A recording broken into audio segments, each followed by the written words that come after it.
Es importante analizar para que entendamos por qué el debate se va de nuestro lado y finalmente reconstruir el caso que Edith les trajo desde la extensión para decirles ahora específicamente por qué la baja de oposición se lleva este debate. En primer lugar, en la alta de oposición prácticamente nos dicen una sola cosa, y es que para ellos la trascendencia es capaz, o esta narrativa de la trascendencia es capaz de aminorar los dolores de la vida, y nos ponen el ejemplo del duelo. Sin embargo, nosotros creemos que no necesariamente todas las narrativas de trascendencias espirituales son para bien, o son benéficas, o incluso son para darte tranquilidad. Hay algunas, en el caso específico de las religiones, donde tu trascendencia no precisamente se va a un lugar de paraíso, sino que también es muy probable que te vayas a un lugar de tormento y un lugar en el cual tu existencia o tu sobreexistencia más allá de esta vida, pues entonces no sea para nada positiva. Eso creemos que es muy perjudicial, y es lo que no mencionan de este lado porque no les conviene, porque la narrativa de la trascendencia también puede ser de esta naturaleza. Si yo creo, en el ejemplo que nos daban del luto, que mi familia pues ya no está, no simple y sencillamente porque crea que va a tener una vida después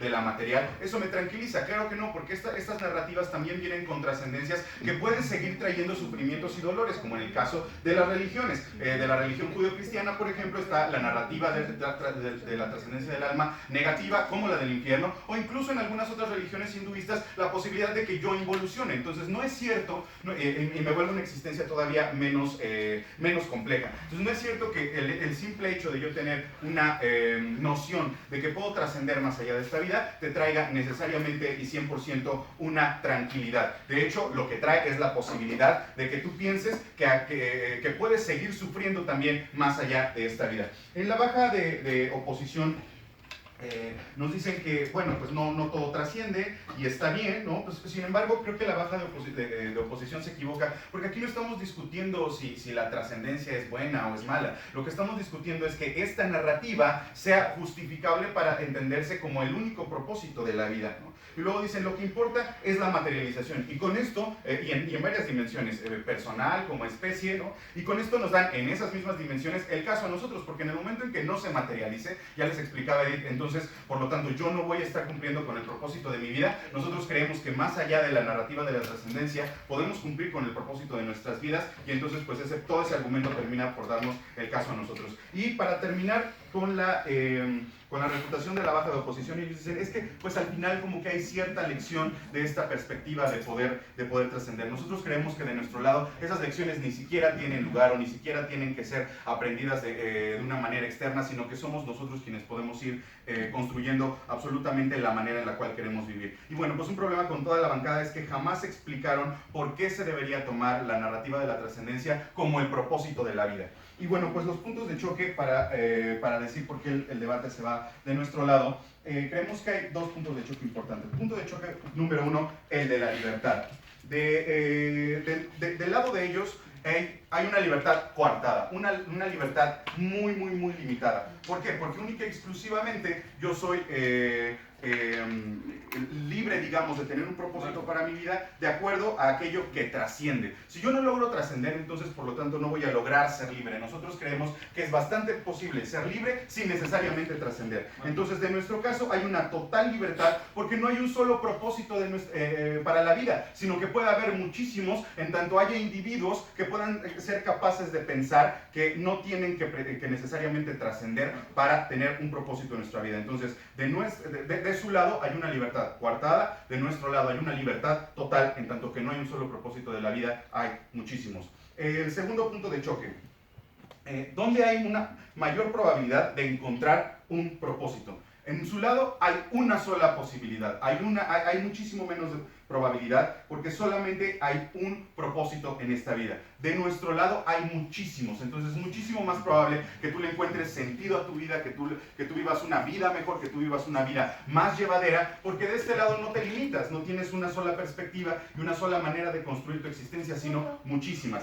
Por estos dos puntos de choque, nosotros consideramos que definitivamente de nuestro lado lo que tienes es una mejor vida. En tanto tienes muchísima más libertad y en tanto tienes muchísima más probabilidad de tener un propósito para tu vida, pues eso hace que sea mejor. Y antes de pasar a la reconstrucción de nuestro caso, Alta. No tengo cómo ignorar el primer argumento en el cual les hablamos de cómo sin trascendencia los seres humanos nos extinguimos y es negarnos precisamente a nosotros mismos y nos ignora el progreso de los ideales. No lo ignoramos, que es uno de los argumentos que trae Edith en la extensión, que hace clash directo con lo que estás diciendo, pero sí, pues me esperas 2 minutitos más o volvemos a hacer engagement contigo.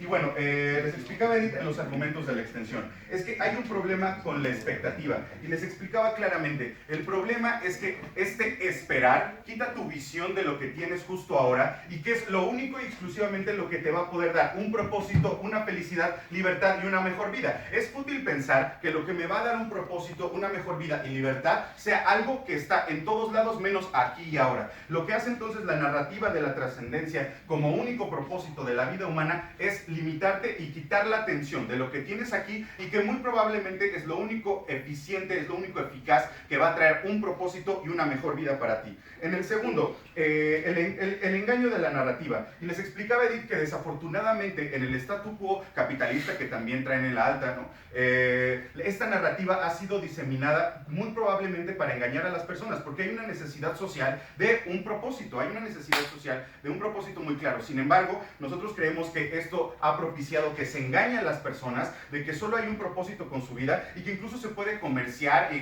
llegar a lucrar con algo tan fundamental como es el propósito de una vida. Entonces, por eso es que lamentamos esta narrativa, porque se presta a engaños. Y en el último argumento de extensión, lo de la narrativa inhumana, nosotros creemos que esta narrativa veda el verdadero conocimiento, porque una verdad inexpugnable es que esta existencia es finita. En la medida en que yo no acepte que esta existencia es finita y me tome un placebo que me diga, no, es que la vida siempre, no, la vida no va a ser siempre, la vida tiene un inicio y tiene un final. Entonces yo me estoy vedando el verdadero conocimiento de la dimensión de la vida y en ese sentido es perjudicial. Entonces, por las razones que les hemos dicho, es que nosotros creemos que hemos comprobado nuestra carga de la prueba, que es decir, que hay razones suficientes para lamentar esta narrativa como único propósito de la vida, en tanto que la hace peor. Muchas gracias.